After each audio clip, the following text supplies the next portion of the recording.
Hey guys, अब मैं react करने वाली हूँ on Pahalgam incident. Why is it taking time? ये एक्चुअली सबके दिमाग में चल रहा है कि इतना टाइम क्यों। मतलब हमारे दिमाग में तो चल ही रहा है, बाद में पाकिस्तान से जो लोग हैं वो कमेंट सेक्शन में ऐसे बोल रहे हैं अब तक तो कुछ नहीं हुआ, अब तक तुम्हारा मोदी कुछ नहीं कर पाया, ऐसे वो कमेंट सेक्शन में बोल रहे हो। ओके, तो माइट भी वो भी वेट कर रहे हैं वेट ही कर रहे हैं, बोलना पड़ेगा अब इस चीज को। Countdown to Pakistan has begun by RJ Ronak. So before I start, hello, I'm Monalina and welcome to my channel नखरे वाली मोना। और अगर आपने मुझे अभी तक सब्सक्राइब नहीं किया होगा तो please to subscribe my channel. So let's go. दोस्तों, जब से पहलगाम अटैक हुआ है कुछ लोग बदले की कार्रवाई को लेकर ज्यादा ही बेचैन हो रहे हैं। इसमें कोई दो राय नहीं है कि भारत बदला लेगा, मगर रिवेंज को लेकर जमीन पर ऐसे पैर पटक रहे हैं कुछ लोग जैसे बाजार में फेवरेट टॉय न दिलाने पर 4 साल का बच्चा रोने लगता है। बदले की कार्रवाई जो है ना, वो कोई फूड ऐप से ऑर्डर किया फूड पार्सल तो है नहीं जो आप फोन करके भैया को डांटने लगो कि क्या भैया आधा घंटा हो गया अभी तक मेरा ऑर्डर लेकर आए नहीं। बाबू, ये वॉर है। ये वॉर देशों को तोड़ भी सकती है, महान भी बना सकती है। वैसे भी भारत सरकार ने अपनी तरफ से बदला लेना शुरू कर दिया, मिलिट्री एक्शन तो होगा ही। उस फ्रंट पर क्या चल रहा है वो भी मैं आपको बताऊंगा। पहले आप वाटर वॉर का खेल तो समझो। कल ही तस्वीरें आई हैं कि किस तरह बगलियार डैम पर पाकिस्तान जाने वाला झेलम का पानी रोक दिया गया है। लोकल लोगों का कहना है कि उन्होंने 70 सालों में पहली बार झेलम को इस तरह सूखा देखा है। सारा मुल्क थर हो जाएगा। अभी पानी का मसला है, सारा पानी का ही। चिनाब रिवर पर बने सलाल डैम से भी पानी रोक दिया गया है।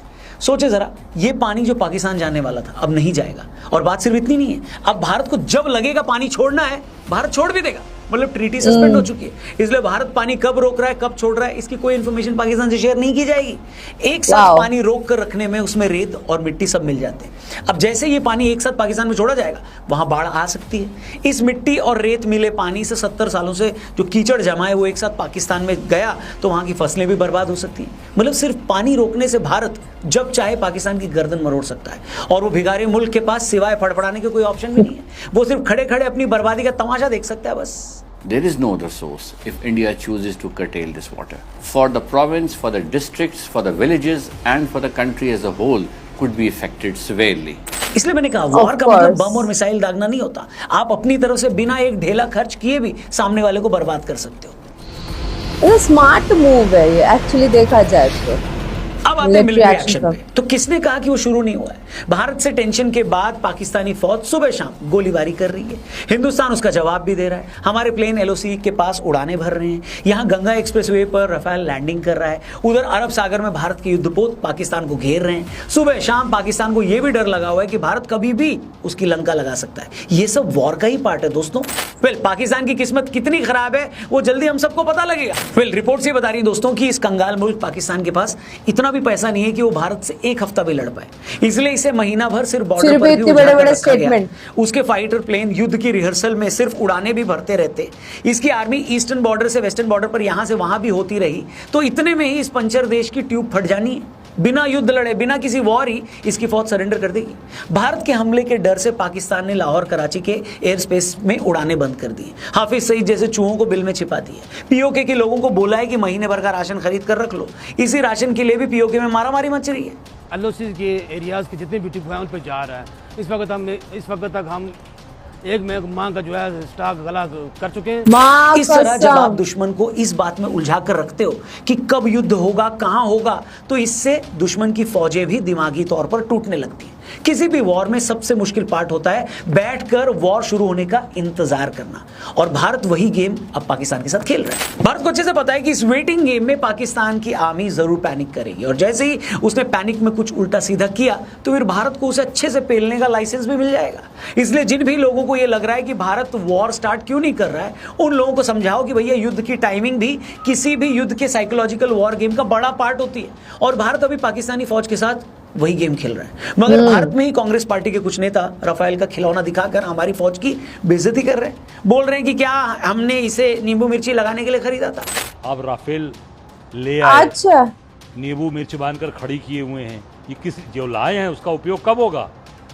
कब आतंकवादियों का सफाया होगा? कब आतंकवाद को बढ़ावा देने वाले लोगों को सफाया करेंगे। और जैसे कि मैंने कहा, ऐसे लोग जो पाकिस्तान पर हमला न करने को लेकर सरकार को कोस रहे हैं, दरअसल ये सरकार को नहीं, अपनी आर्मी को टारगेट कर रहे हैं। अरे भैया, मोदी जी ने तो फ्री हैंड दिया ये सेना को। अगर उससे पहले वक्त लग रहा है, टाइम ले रही है हमारी सेना, तो जाहिर है कि इसके पीछे कोई स्ट्रैटेजी होगी। क्या आपकी आर्मी को चवन्नी छाप नेताओं का मुंह बंद करने के लिए प्रेस कॉन्फ्रेंस करके ये बता दे क्या कि अभी हम पाकिस्तान के इस वाले हिस्से पर अटैक करने वाले? फौज तो ऐसा नहीं करेगी ना। और ऐसे एक दो नहीं, कई नेता लोग हैं जो सुबह शाम बस इस बात की डफली बजा रहे हैं कि हम पाकिस्तान पर अटैक क्यों नहीं कर रहे। मतलब हद है यार, ना समझी की। तुमसे ना हो पाएगा।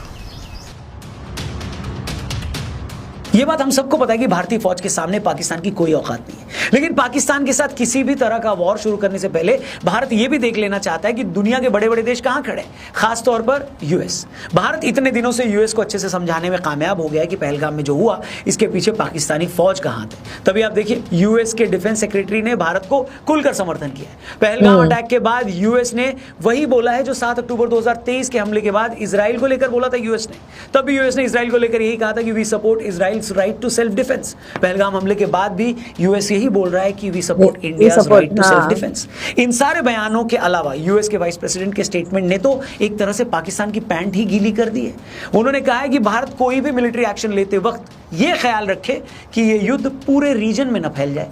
लोगों का कहना है कि इससे इतना तो क्लियर है कि यूएस मानता है कि जो किया है वो पाकिस्तान ने किया है, साथ ही यूएस इंडिया के मिलिट्री एक्शन को भी ठीक मान रहा है। वो बस ये बोल रहा है कि ख्याल रखना भाई लोग, लफड़ा ज्यादा ना बढ़ जाए। एक्सपर्ट्स का कहना है कि इस हमले के बाद यूएस का पाकिस्तान के इन्वॉल्वमेंट को एक्सेप्ट करना और भारत को ग्रीन सिग्नल देने का मतलब है कि वो पूरी तरह भारत के साथ है। और ये अपने आप में एक बहुत बड़ी बात है, क्योंकि यूएस आज की तारीख में दुनिया की सबसे बड़ी मिलिट्री पावर है। अगर यूएस ये सिग्नल देता है कि हम भारत के साथ हैं, तो फिर चाइना और टर्की जैसे देशों की हिम्मत नहीं है कि वो बीच में आए।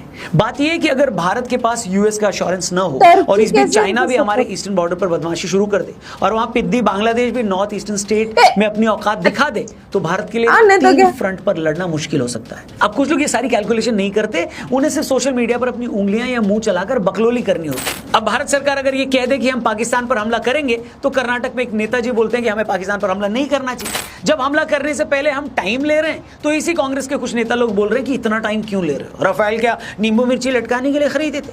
मतलब इन लोगों को हर हाल में पॉलिटिक्स करनी है, लेकिन आप लोग इनके बहकावे में मत आइए। पाकिस्तान का पक्का इलाज होगा, तैयारियां चल रही हैं। अब बस चुपचाप जो पाकिस्तान में चल रहा है ना, वहां उसके मजे लीजिए। और इस पूरे मैटर को अगर आप अच्छे से समझना चाहते हो, तो lieutenant general DP Pandey sir के साथ एक जबरदस्त पॉडकास्ट हमने किया है, लिंक डिस्क्रिप्शन में दिया है, देखिए, बहुत क्लैरिटी आएगी आपको। फिलहाल वीडियो में आगे बढ़ते हैं। 2 दिन पहले एक खबर आई थी दोस्तों कि पाकिस्तानी जेल में पाकिस्तान के फॉर्मर प्राइम मिनिस्टर के साथ पाकिस्तानी फौज के किसी मेजर ने गलत काम कर दिया। मतलब जब मैंने खबर पढ़ी तो मुझे इसको 3 बार पढ़ना पड़ा। मतलब ये कैसा देश है यार, जो आदमी 4-5 साल पहले देश का प्रधानमंत्री था, किसी ने पाकिस्तानी जेल में उसी की डफली बजा दी। मैं ये बोल भी रहा हूं तो मेरे को शर्म आ रही। सोचिए, मतलब पाकिस्तानी फौजियों को हमला तो भारत पर करना था, अपने एक्स-पीएम पे नहीं। पर देखो, आज समझ में आया कि इमरान साहब लगातार क्यों ये कह रहे थे कि पाकिस्तानी फौज मेरे पीछे पड़ी हुई है। सही में पीछे ही पड़ी थी नहीं। Are you comedy me? अगर आपको ये लग रहा है कि ये मुल्क यानी पाकिस्तान इससे ज्यादा नीचे नहीं गिर सकता, तो ये सुन लो। भारत पाकिस्तान वाले मैटर पे बात करते हुए एक पाकिस्तानी जर्नलिस्ट टीवी पर ये पूछ रहा है कि अगर पाकिस्तान जीत गया तो क्या हम इंडियन एक्ट्रेसेस को अपने यहाँ स्लेव बना सकते हैं? सवाल पूछूं कि अगर हम इंडियन एक्टर से हमारी लौंडियां बन के आती हैं तो हमें इजाजत है लौंडी बनाने की कि नहीं है इजाजत? आप सोचिए, किसी मुल्क का जर्नलिस्ट अगर टीवी पर ऐसी बातें बोल रहा है तो प्राइवेट में वो लोग क्या कुछ नहीं बोलते होंगे। मैं कहता हूं, वॉर की बात कर रहे हो तो हार जीत को डिस्कस कर लो, फॉरेन पॉलिसी को डिस्कस कर लो। पर आप क्या पूछ रहे हो कि हम जीत गए तो दुश्मन देश की एक्ट्रेस को गलत काम करने के लिए गुलाम बना सकते हैं?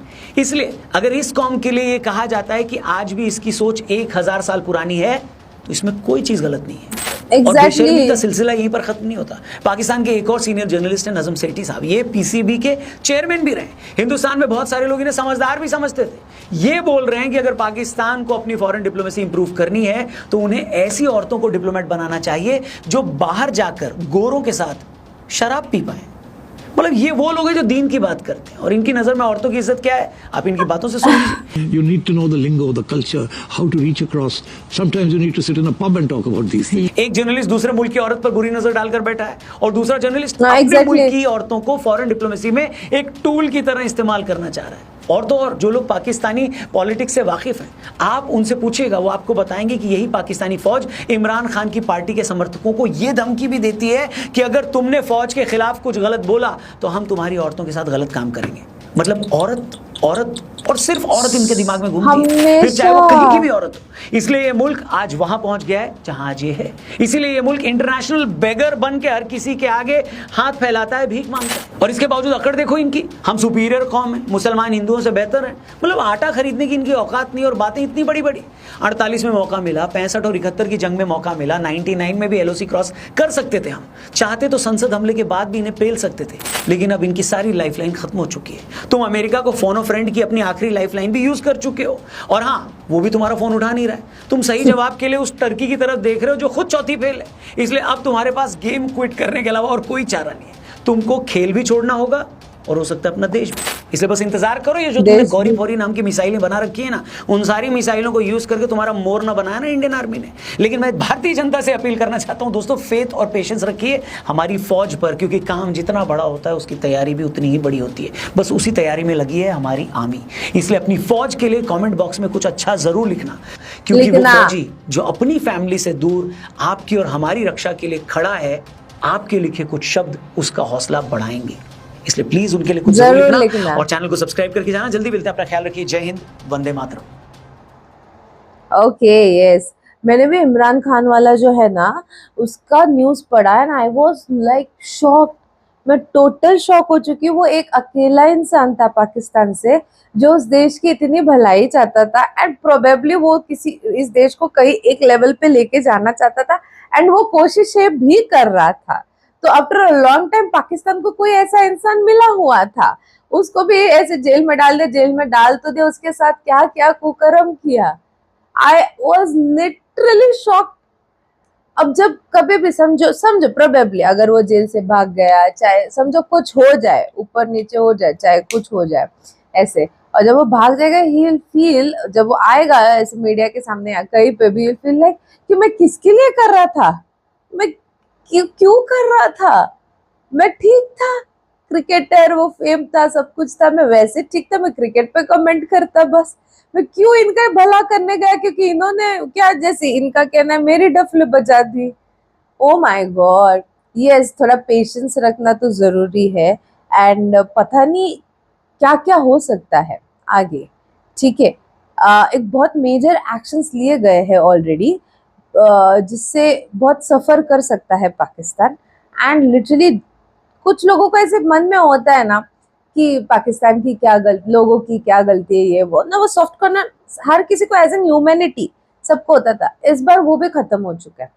किसी को नहीं लगता कि वो भी ह्यूमन है, हमने दया करना चाहिए करना, क्योंकि कमेंट सेक्शन में तो भौंक ही रहे ना वो। फिर भी तो आप पहले से कमेंट सेक्शन में कुछ लिख के रखना, क्योंकि वो बाद में आते हैं, आप फिर कमेंट नहीं देखते हैं, ठीक है। तो इट्स बेटर आप कमेंट सेक्शन में उनके लिए कुछ ना कुछ लिख के जाना, मैं पढ़ूंगी, वो जरूर पढ़ेंगे। तो ये था मेरा रिएक्शन। जितना हो सके लाइक कमेंट शेयर से भर दो गाइस, हो सके तो सुपर थैंक्स भी देना, मेरे चैनल की ग्रोथ के लिए हेल्प हो जाती है। बाकी परत मिळालेचा बाय।